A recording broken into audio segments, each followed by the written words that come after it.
আসসালামু আলাইকুম। থামিস সারাদিন থেকে সবাইকে স্বাগত। আশা রাখি সবাই ভালো আছেন।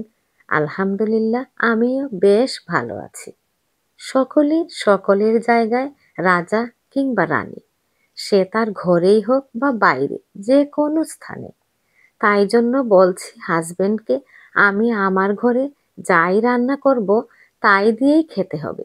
কিচেনের রানী তো আমিই নাকি। তো ভিডিও রান্না থেকে শুরু করছি।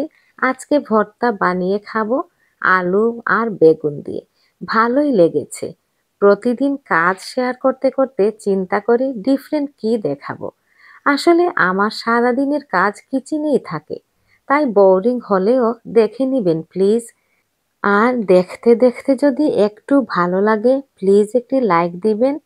তো ভর্তা বানিয়ে দুপুরের খাবার শেষ করে বিকেলে চলে আসলাম আরও একটি নতুন জিনিস শেয়ার করতে। আজকেরটা হচ্ছে সিঙ্ক স্টপার বা ছাঁকুনি।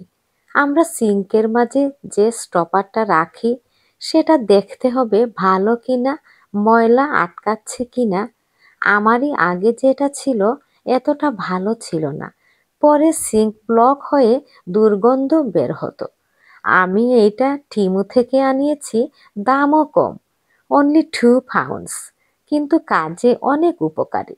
আমার কাছে ভালো লেগেছে, ভাবলাম আপনাদেরকেও দেখিয়ে দিই। এই তো, দেখতে পেয়েছেন কেমন সুন্দর সকল ময়লা গিয়ে আটকে গেল। তো কেমন হয়েছে কমেন্টের মাধ্যমে জানাবেন।